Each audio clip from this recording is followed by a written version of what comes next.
Devolution of ಟ್ಯಾಕ್ಸಸ್ನಲ್ಲಿ ಅಂದರೆ ತೆರಿಗೆನಲ್ಲಿ ನಮಗೆ ಬರಬೇಕಾಗ್ತಾ ಇರುವಂಥ ಪಾಲು ನಮಗೆ ಬರ್ತಾ ಇಲ್ಲ. ಅದನ್ನು ಕೇಂದ್ರ ಸರ್ಕಾರನೇ ಒಪ್ಕೊಂಡಿದೆ. ನಿರ್ಮಲಾ ಸೀತಾರಾಮ್ ಅವರೇ ಇಲ್ಲ ನಮ್ಮ ರಾಜ್ಯಕ್ಕೆ ಅನ್ಯಾಯ ಆಗ್ತಾ ಇದೆ, ಅದನ್ನು ನಾವು ಯಾವುದಾದ್ರೂ ರೀತಿ ನಾವು ನಿಭಾಯಿಸಬೇಕಾಗುತ್ತೆ ಅಂತ ಕೂಡ ಒಪ್ಪಿದ್ದಾರೆ. ಬಸವರಾಜ ಬೊಮ್ಮಾಯಿ ಅವರು ಮುಖ್ಯಮಂತ್ರಿಗಳಿದ್ದಾಗ ನಮಗೆ ತೆರಿಗೆನಲ್ಲಿ ಅನ್ಯಾಯ ಆಗ್ತಾಯಿದೆ, ನಾವು ಏನಾದರೂ ಮಾಡಿ ನಾನೇ ಸ್ವತಃ ಡೆಲ್ಲಿಗೆ ಹೋಗ್ಬಿಟ್ಟು ನಾನು ಕನ್ನಡಿಗರ ಪರವಾಗಿ ನಾನು ಹೋರಾಟ ಮಾಡಿ ನಾನು ದುಡ್ಡು ತರ್ತೀನಿ ಅಂತಲೂ ಹೇಳಿದ್ದು ಇತಿಹಾಸ ಇದೆ. ಸೊ ನಾವು ಕೇಳ್ತಾ ಇರೋದ್ರಲ್ಲಿ ತಪ್ಪೇನಿದೆ? ನ್ಯಾಷನಲ್ ಪ್ರಾಜೆಕ್ಟ್ಸ್ ಘೋಷಣೆ ಮಾಡ್ತೀನಿ ಅಂತ ಇರಿಗೇಷನ್ನಲ್ಲಿ ಹೇಳಿದ್ದು ಅವರ ಅಮೃತ್ ಕಾಲ್ ಇದೆ, ವಿಕಸಿತ್ ಭಾರತ್ ಇದೆ, ಮೇಕ್ ಇನ್ ಇಂಡಿಯಾ ಇದೆ, ಸ್ಕಿಲ್ ಇಂಡಿಯಾ ಇದೆ, ಡಿಜಿಟಲ್ ಇಂಡಿಯಾ ಇದೆ, ಏನು ಅಚ್ಚೇ ದಿನ ಬಂದ್ಬಿಟ್ಟಿದೆ ಮೋದಿಯವ್ರು ಬಂದಮೇಲೆ ಅಂತ ಹೇಳಿದ್ದು ಅವರ.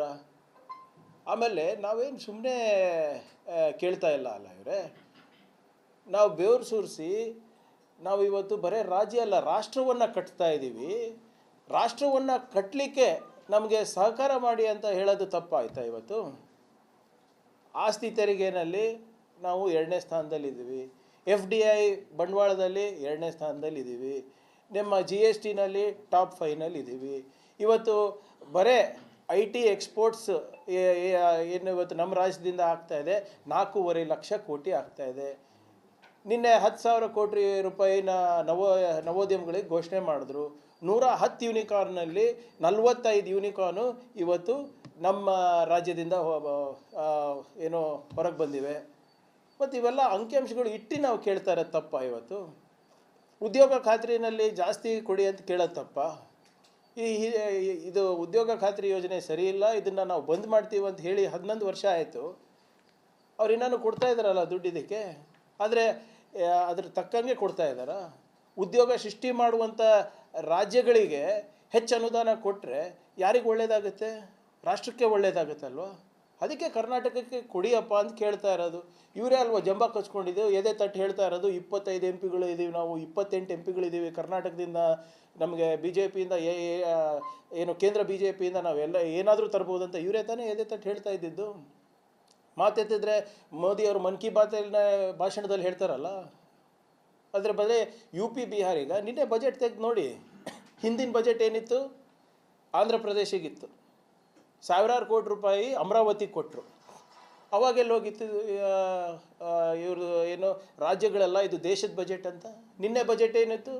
ನಿನ್ನೆ ಭಾರತದ ಬಜೆಟ್ ಇತ್ತಾ ಬಿಹಾರ್ ಬಜೆಟ್ ಇತ್ತಾ? ಬಿಹಾರಿಗೆ ಎಷ್ಟು ಕೊಟ್ಟಿದ್ದಾರೆ? ಈಗಾಗಲೇ ಕನ್ನಡಿಗರು 100 ರೂಪಾಯಿ ಕೊಟ್ಟರೆ 12 ರೂಪಾಯಿ ವಾಪಸ್ ಬರ್ತಾ ಇದೆ ನಮಗೆ. ಅದೇ ಬಿಹಾರಿಗೆ 100 ರೂಪಾಯಿ ಕೊಟ್ಟರೆ ಇವಾಗ 178 ರೂಪಾಯಿ ಹೋಗ್ತಾ ಇದೆ. ನಾವೇನು ಅವ್ರಿಗೆ ಕೊಡಬೇಡಿ ಅಂತ ಇಲ್ಲ, ಆದರೆ ನಮಗೆ ಯಾಕೆ ಅನ್ಯಾಯ ಮಾಡ್ತಾ ಇದ್ದೀರಾ? ಯಾವ ರಾಜ್ಯದಿಂದ ಇವತ್ತು ದೇಶ ನಡೀತಾ ಇದೆ, ಆರ್ಥಿಕ ವ್ಯವಸ್ಥೆ ಸುಭದ್ರವಾಗಿದೆ, ಯಾವ ರಾಜ್ಯದಿಂದ ಇವತ್ತು ಉದ್ಯೋಗ ಸೃಷ್ಟಿ ಆಗ್ತಾ ಇದೆ, ನವೋದ್ಯಮಗಳು ಬರ್ತಾ ಇದೆ, SMEs MSMEs ಕಟ್ತಾ ಇದ್ದೀವಿ, ಅಂಥ ರಾಜ್ಯಗಳಿಗೆ ಅನ್ಯಾಯ ಮಾಡೋದ್ರಲ್ಲಿ ಏನು ಸಿಗ್ತಾ ಇದೆ ಕೇಂದ್ರಕ್ಕೆ?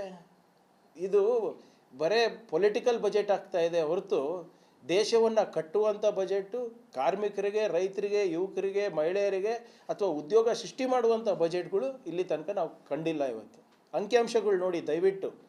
ಕಳೆದ 50 ವರ್ಷದಲ್ಲಿ ಇರಲಾರ್ದಂಥ ನಿರುದ್ಯೋಗ ಸಮಸ್ಯೆ ಇವತ್ತಿದೆ. ಇದಕ್ಕೆ ಅಮೃತ್ ಕಾಲ್ ಅಂತಾರ? ರೈತರು ಕಂಗಾಲಾಗಿದ್ದಾರೆ, ಇದಕ್ಕೆ ವಿಕಸಿತ್ ಭಾರತ್ ಅಂತಾರ? ಇವತ್ತು ಎಲ್ಲ ಬಂಡವಾಳಗಳೆಲ್ಲ ಇವತ್ತು ವಿದೇಶಕ್ಕೆ ಹೋಗ್ತಾ ಇದೆ, ಇಲ್ಲಿ ಯಾವುದೂ ಬಂಡವಾಳ ಬರ್ತಾ ಇಲ್ಲ. ಇವತ್ತು ಇದಕ್ಕೆ ಅಚ್ಚೇ ದಿನ ಅಂತಾರ? ಇವತ್ತು ದಯವಿಟ್ಟು ಅಂಕಿಅಂಶಗಳ ಮೇಲೆ ಮಾತಾಡಿದ್ರೆ ಓಕೆ, ರಾಜಕೀಯವಾಗಿ ಮಾತಾಡಬೇಕಾದ್ರೆ ಯಾವುದೇ ವೇದಿಕೆ ಸಜ್ಜು ಮಾಡಿ ಬಂದು ಮಾತಾಡ್ತೀವಿ. ಮೇಕ್ ಇನ್ ಇಂಡಿಯಾ ಅಂತ ಹೇಳಿದ್ರಲ್ಲಪ್ಪ, 10 ವರ್ಷ ಆಯಿತು. ಮೇಕ್ ಇನ್ ಇಂಡಿಯಾ ನಮ್ಮ ಕಾಲದಲ್ಲಿ ಎಷ್ಟಿತ್ತು? 7.9% ಇತ್ತು. ಇವಾಗ ಎಷ್ಟಾಗಿದೆ? ಕ್ಲೋಸ್ ಟು ಅರೌಂಡ್ 5.8% ಆಗಿದೆ. ಮೇಲೆ ಹೋಯ್ತಾ ಕೆಳಗೆ ಬಂತ ಮ್ಯಾನುಫ್ಯಾಕ್ಚರಿಂಗ್ ಔಟ್ಪುಟ್ಟು? ಇದ್ರ ಬಗ್ಗೆ ಮಾತಾಡಿ ಅಂದರೆ ಮಾತಾಡೋಕ್ಕೆ ತಯಾರಿಲ್ಲ. ಬರೀ ಅಲ್ಲಿ ಹೋಗಿ ಸ್ನಾನ ಮಾಡಿದೆ, ಇಲ್ಲೋಗಿ ಸ್ನಾನ ಮಾಡಿದೆ, ನೀವು ಹಿಂದೂ ವಿರೋಧಿ, ನೀವು ದೇಶದ್ರೋಹಿಗಳು, ಇಷ್ಟೇ ಬರೋದು ಅವರಿಗೆ. ಈ ಬಿಹಾರ್ ಬಜೆಟು ಕನ್ನಡಿಗರಿಗೆ ಒಪ್ಪಕ್ಕೆ ಸಾಧ್ಯ ಇಲ್ಲ. ಕನ್ನಡಿಗರಿಗೆ ಅನ್ಯಾಯ ಆಗ್ತಾ ಇದೆ. ನಾವೇನು ಇವತ್ತು ಉದ್ಯೋಗ ಸೃಷ್ಟಿ ಮಾಡ್ತಾ ಇದ್ವಿ, ಬಂಡವಾಳ ತರ್ತಾ ಇದ್ವಿ ಹೊರಗಡೆಯಿಂದ, ಇವತ್ತು ರಾಷ್ಟ್ರ ನಡೀತಾ ಇದೆ. ಅದಕ್ಕೆ ತಕ್ಕಂಗೆ ಕೊಡಿ ಅಂತ ನಾವು ಕೇಳ್ತಾ ಇರೋದಷ್ಟೇ. ಬಿ ಜೆ ಪಿ ನಾಯಕರಿಗೆ ನಾನು ಮನವಿ ಮಾಡ್ತಾ ಇದ್ದೀನಿ, ನಿರ್ಮಲಾ ಸೀತಾರಾಮನ್ ಅವರಿಗೆ ತಾವು 2 ಸರಿ ಇಲ್ಲಿಂದ ಆಯ್ಕೆ ಮಾಡಿದ್ದೀರಾ, ಅಟ್ಲೀಸ್ಟ್ ಆ ನಮ್ಮ ಕನ್ನಡಿಗರ ಋಣನ ತೀರಿಸ್ಲಿಕ್ಕನ್ನ ಅವ್ರು ಏನಾದರೂ ಒಂದು ಸ್ಪೆಷಲ್ ಪ್ಯಾಕೇಜನ್ನು ಘೋಷಣೆ ಮಾಡಿದ್ರೆ ಉತ್ತಮ.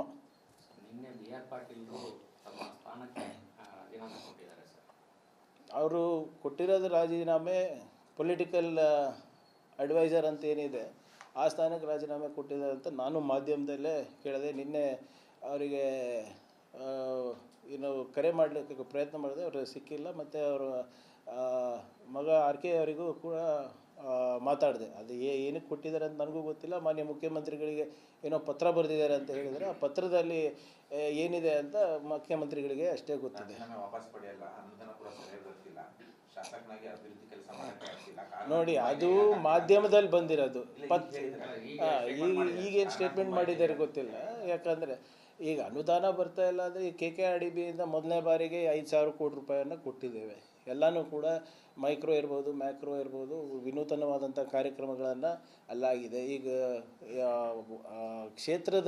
ಅವ್ರ ಕ್ಷೇತ್ರದ ಯಾವುದಾದ್ರೂ ಒಂದು ಕೆಲಸ ಏನಾದರೂ ಬೇಡಿಕೆ ಇಟ್ಟಿದ್ರೆ ಸಂಪೂರ್ಣವಾದಂಥ ಮಾಹಿತಿ ನನಗಿಲ್ಲ ಈ ಸದ್ಯಕ್ಕೆ. ಏನಿದ್ರು ಕೇಳ್ಕೊತೀನಿ ಸಾಹೇಬ್ರಿಗೆ. ಅವರು ಮಾನ್ಯ ಮುಖ್ಯಮಂತ್ರಿಗಳಿಗೆ ಭಾಳ ನಿಕಟದಿಂದ ನೋಡಿದಂಥವ್ರು. ಸೊ ಬಹುಶಃ ಮಾನ್ಯ ಮುಖ್ಯಮಂತ್ರಿಗಳ ಜೊತೆ ಚರ್ಚೆ ಮಾಡಿರ್ತಾರೆ ಅಂತ ನಾನು ಭಾವಿಸ್ತಾ ಇದ್ದೀನಿ. ಈಗ ಅನುದಾನ ಸಿಗ್ತಾ ಇಲ್ಲ ಅನ್ನೋದ್ರ ಜೊತೆಗೆ ಸರ್, ಇಂದು ಆಗಾಗ ಅವರು ಸ್ವಪಕ್ಷದ ವಿರುದ್ಧವೇ ಮಾತಾಡ್ತಾ ಬಂದಿದ್ದಾರೆ. ಅಸೆಂಬ್ಲಿಲೂ ಮಾತಾಡಿದ್ರು ಸಚಿವರ ಕಾರ್ಯವೈಖರಿಗಳ ಬಗ್ಗೆ. ಆಮೇಲೆ ಅನುದಾನ ಸಿಗ್ತಲ್ಲ, ಜನರಿಗೆ ನಾವು ಮುಖ ತೋರ್ಸಕ್ಕಾಗ್ತಾ ಇಲ್ಲ ಅನ್ನೋಂಥ ಬೇಸರನೂ ಹೊರಗೆ. ನೋಡಿ, ಅನುದಾನ ಅಂತೂ ಈಗಾಗಲೇ ಸಿಕ್ಕಿದೆ ಅಲ್ಲ. ಈಗ ಉದಾಹರಣೆಗೆ ನಾನು ಹೇಳ್ದಂಗೆ ಕಲ್ಯಾಣ ಕರ್ನಾಟಕ ಅಭಿವೃದ್ಧಿಗೆ 5,000 ಕೊಟ್ಟಿದ್ದೀವಿ. ಮತ್ತು ಕಲ್ಯಾಣ ಪಥದಲ್ಲಿ 1,000 ಕೋಟಿ ಕೊಟ್ಟಿದ್ದೀವಿ. ನಿಮ್ಮ ಪ್ರಗತಿ ಪಥ ಅಂದ್ಬಿಟ್ಟು ಇನ್ನೂ ಅಡಿಷ್ನಲ್ 8,000 ಕೋಟಿ ರೂಪಾಯಿ ಕೊಡ್ತಾ ಇದ್ದೀವಿ. ಅರಿವು ಕೇಂದ್ರಗಳು ಹೊಸದು ಪ್ರಾರಂಭ ಮಾಡಿದ್ದೀವಿ. ಸೊ ಇವೆಲ್ಲನೂ ಕೂಡ ಅನುದಾನನೇ ಅಲ್ಲ. ಬಹುಶಃ ಅವ್ರದ್ದು ಯಾವುದಾದ್ರೂ ಒಂದು ಭಾಳ ಏನು ಪೆಟ್ ಪ್ರಾಜೆಕ್ಟ್ಸ್ ಅಂತ ಏನು ಹೇಳ್ತೀವಿ, ಅದಕ್ಕೆ ಬಹುಶಃ ಯಾವುದಾದ್ರೂ ಒಂದು ಅನುದಾನದ ಕೊರತೆ ಇರ್ಬೋದು. ಏನೋ ನನಗೆ ಸಂಪೂರ್ಣ ಮಾಹಿತಿ ಇಲ್ಲ. ಸೊ ಏನಿದ್ರು ತಿಳ್ಕೊಂಡು ಹೇಳ್ತೀನಿ. ಅಶೋಕ್ ಅವರು ಭವಿಷ್ಯ ನಮ್ಮ ಪಾರ್ಟಿ ಬಗ್ಗೆ ನುಡಿಯೋದು ಬಿಟ್ಟು BJP ರಾಜ್ಯಾಧ್ಯಕ್ಷರು ಚೇಂಜ್ ಆಗ್ತಾರಾ ಇಲ್ಲ ಅಂತ ಅದ್ರದ್ದು ಮಾತಾಡಿದ್ರೆ ಸೂಕ್ತ. ವಿರೋಧ ಪಕ್ಷದ ನಾಯಕರು ಕಾಂಗ್ರೆಸ್ನಲ್ಲಿ ಏನಾಗ್ತಾ ಇದೆ ಅಂತ ಯಾಕೆ ಅಷ್ಟು ಆಸಕ್ತಿ ಇದೆ? ನಿಮ್ಮ ರಾಜ್ಯಾಧ್ಯಕ್ಷರ ಬಗ್ಗೆ ಅವರು ಭ್ರಷ್ಟರು ಅಂತ ಹೇಳ್ತಾರೆ ನಿಮ್ಮ ಶಾಸಕರು, ಅದ್ರ ಬಗ್ಗೆ ಮಾತಾಡೋಕ್ಕೆ ತಯಾರಿಲ್ಲ. ನಿಮ್ಮ ಶಾಸಕರೇ ಅವರು ದುಬೈನಲ್ಲಿ ಮೊರೇಷಿಯಸ್ನಲ್ಲಿ ದುಡ್ಡಿಟ್ಟಿದ್ದಾರೆ ಅಂತ ಹೇಳ್ತಾರೆ, ಅದ್ರ ಬಗ್ಗೆ ಮಾತಾಡೋಕ್ಕೆ ತಯಾರಿಲ್ಲ. ನಿಮ್ಮ ಶಾಸಕರೇ ಅವರು BJP ರಾಜ್ಯಾಧ್ಯಕ್ಷರ ಬಚ್ಚ, BJP ರಾಜ್ಯಾಧ್ಯಕ್ಷರು ಅಸಮರ್ಥರು ಅಂತ ಹೇಳ್ತಾರೆ, ಅದ್ರ ಬಗ್ಗೆ ಚರ್ಚೆ ಮಾಡೋಕ್ಕೆ ರೆಡಿ ಇಲ್ಲ. ಮುನಿರತ್ನ ಅವ್ರ ಬಗ್ಗೆ 1,000 ಕೋಟಿ ರೂಪಾಯಿ ಮನ್ರೇಗಾನಲ್ಲಿ ಇದ್ದಿದ್ದು 64,000 ಕೋಟಿ ರೂಪಾಯಿಗೆ ಹೋದ ವರ್ಷ ತಂದಿಟ್ಟರು. ಸೊ ಇದೆಲ್ಲ ಬರೇ ಮಾತವ್ರದ್ದು. ನಾವು ಕೇಳ್ತಾ ಇರೋದು BJP MP-ಗಳಿಗೆ ಆಯ್ಕೆ ಮಾಡಿ ಕಳಿಸಿರೋದು ಯಾಕೆ? ನಾವು ಕನ್ನಡಿಗರ ಪರವಾಗಿ ಹೋರಾಟ ಮಾಡ್ಲಿಕ್ಕ ಏನಲ್ಲೂ ಹೋಗಿ ಮೋದಿಯವ್ರ ಗುಣಗಾನ ಮಾಡ್ಲಿಕ್ಕ? ದೇಶದ ಎಲ್ಲ ಭಾಗದವರೆಗೂ ಕೆಲಸ ಕೊಡ್ತಿದ್ದೇವೆ ಅಂತ ಹೇಳಿದ್ರು. ಅದು ಖಾಸಗಿ ಕಂಪನಿಗಳಲ್ಲಿ ಬಿಲ್ ಇದೆಯಲ್ಲ ಸರ್, ಕನ್ನಡಿಗರಿಗೆ ಮೀಸಲಾತಿ ಇರ್ತಕ್ಕಂಥದ್ದು, ಅದನ್ನ ಯಾಕೆ ತರ್ತಿಲ್ಲ? ನೋಡಿ, ನಾನು ಅದ್ರ ಬಗ್ಗೆನೂ ಭಾಳ ಸ್ಪಷ್ಟವಾಗಿ ಹೇಳ್ತಾ ಇದ್ದೀನಿ. ಈಗ 3-4 ರಾಜ್ಯಗಳು ಅದನ್ನು ಪ್ರಯತ್ನ ಮಾಡಿ ಎಲ್ಲ ಸುಪ್ರೀಂ ಕೋರ್ಟ್ನಲ್ಲಿ ಇದೆ. ನಾವು ಉದ್ಯಮಶೀಲತೆ ಬಗ್ಗೆ ಹೆಚ್ಚಿನ ಒತ್ತು ಕೊಡಬೇಕಾಗ್ತದೆ. ಅದಕ್ಕೆ ನಾವು ಇದೇ ನವೆಂಬರ್ನಲ್ಲಿ ನಿಪುಣ ಕರ್ನಾಟಕ ಅಂತ ಒಂದು ವಿನೂತನವಾದಂಥ ಯೋಜನೆ ತಂದಿದ್ದೀವಿ. ರೀಸ್ಕಿಲ್ಲಿಂಗು ಅಪ್ಸ್ಕಿಲ್ಲಿಂಗಿಗೆ 300 ಕೋಟಿ ರೂಪಾಯಿ ಖರ್ಚು ಮಾಡಿ ನಾವು ಮಾಡ್ತಾ ಇರೋದು. ದೇಶದ ಅತ್ಯಂತ ದೊಡ್ಡ ಅಪ್ಸ್ಕಿಲ್ಲಿಂಗ್ ಪ್ರೋಗ್ರಾಮ್ ಇನ್ ಎಮರ್ಜಿಂಗ್ ಟೆಕ್ನಾಲಜೀಸು. ಬರೀ ನಮ್ಮ ಯುವಕರು ಬೆಂಗಳೂರಿನಲ್ಲಿ ಯಾಕ್ರಿ ಕೆಲಸ ಮಾಡಬೇಕು? ಬಾಸ್ಟನ್ನಿಗೂ ಹೋಗಿ ಕೆಲಸ ಮಾಡಲಿ. ಹಾಸನ್ನಲ್ಲಿ ಯಾಕೆ ಮಾಡಬೇಕು? ಹ್ಯೂಸ್ಟನ್ನಿಗೂ ಹೋಗಲಿ. ಅದೇ ಅಲ್ವಾ ಈ ಕಾರ್ಯಕ್ರಮ. ಸ್ಕಿಲ್ ಲೋಕಲಿ ವರ್ಕ್ ಗ್ಲೋಬಲಿ ಅಂತಲೇ ಮಾಡ್ತಾ ಇರೋದು ಅದು. ಸೊ ನಮ್ಮ ಯುವಕರು they will be the most skilled human resource for the world. ಇವಾಗ ಮುಂಚೆ ಥರ ಇಲ್ಲ, ನಾವು ಬರೀ ಇಲ್ಲೇ ಮಾಡಬೇಕು ಅಂತ ಎಕೋಸಿಸ್ಟಮ್ ನಮ್ಮದು. ಇವಾಗ ನಾವು ಇಂಟರ್ನ್ಯಾಷನಲ್ ಮಟ್ಟದಲ್ಲಿ, ಈಗ ಮೊನ್ನೆ ಟ್ರಂಪ್ ಅವರು ಏನಂತ ಹೇಳಿದ್ದಾರೆ? ಟ್ರಂಪು ನಾವು H1B ವೀಸಾ ಕೊಡೋದು ಬರೀ ಯಾರು ನಿಪುಣರಿದ್ದಾರೆ ಅವ್ರಿಗೆ ಮಾತ್ರ, ಹೈಲಿ ಸ್ಕಿಲ್ಡ್.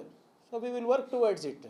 ನಮ್ಮ ಕನ್ನಡಿಗರಿಗೆ ನಾವು ನಿಪುಣತೆ ಕೊಡೋಣ, ಉದ್ಯಮಶೀಲತೆ ಕೊಡೋಣ, ಒಳ್ಳೆ ಗುಣಮಟ್ಟವಾದಂಥ ತರಬೇತಿ ಕೊಡೋಣ. Let them be the world's best human resource. ಆ ನಿಟ್ಟಿನಲ್ಲಿ ನಾವು ಕೆಲಸ ಮಾಡ್ತಾ ಇರೋದು. ಸಚಿವರು ಮೊನ್ನೆ ಮತ್ತೆ ಸಭೆ ಸೇರಿದ್ರು. ಬರೀ ಸಭೆ ಸೇರಿಲ್ಲ ಅಣ್ಣ, ಕೂತು ಹಿಂಗೆ ಈಗ ಇವರೆಲ್ಲ ನಮ್ಮ ಲೀಡರ್ಸ್ ನಾವು ಹಿಂಗೆ ಕೂತು ಮಾತಾಡೋಕೆ ಹೋಗಲ್ವಾ? ಈಗ ನಿನ್ನೆ ನಾನು ಪ್ರಸಾದ್ ಅಬ್ಬಯ್ಯ ಸೇರಿದ್ವಿ, ನಾವು ಹುಬ್ಳಿನಲ್ಲಿ ಇದ್ವಿ, ನಾವಿಬ್ಬರೇ ಸೇರಿದ್ವಿ ಅಂದರೆ ನಮ್ದು ಒಂದು ಬಣ ಆಯ್ತಾ?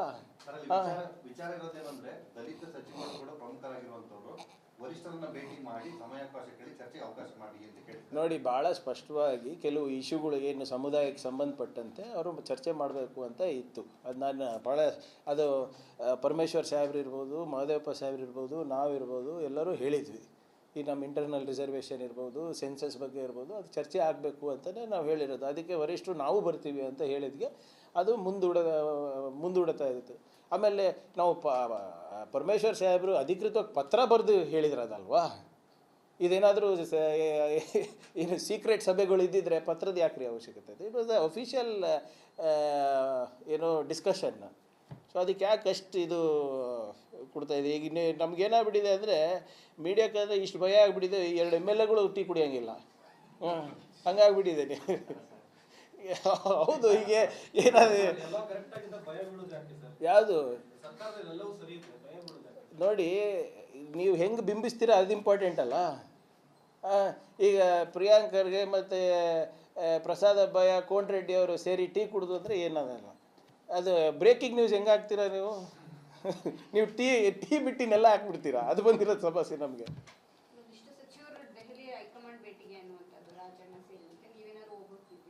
ಇಲ್ಲ, ನಾನು ಡೆಲ್ಲಿಗೆ ಹೋಗ್ತಾ ಇದ್ದೀನಿ, ಬಟ್ ಇದಕ್ಕೆ ಅವ್ರು ಯಾವುದಕ್ಕೆ ಹೋಗ್ತಾ ಇದ್ದಾರೆ ಗೊತ್ತಿಲ್ಲ. ನಾವು ಇಲಾಖೆ ಕೆಲಸಕ್ಕೆ ಹೋಗ್ತಾ ಇರೋದು. ಮಾನ್ಯ ಉಪಮುಖ್ಯಮಂತ್ರಿಗಳು ಚುನಾವಣೆಯಲ್ಲಿದ್ದಾರೆ, ಡೆಲ್ಲಿ ಚುನಾವಣೆಯಲ್ಲಿ.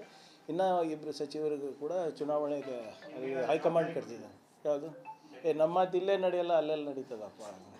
ನಾವು ನಮ್ಮ ಇಲಾಖೆ ಕಾರ್ಯ ಒಂದೆರಡು ಇದಕ್ಕೆ ನಾನು ಹೋಗ್ತಾ ಇದ್ದೀನಿ.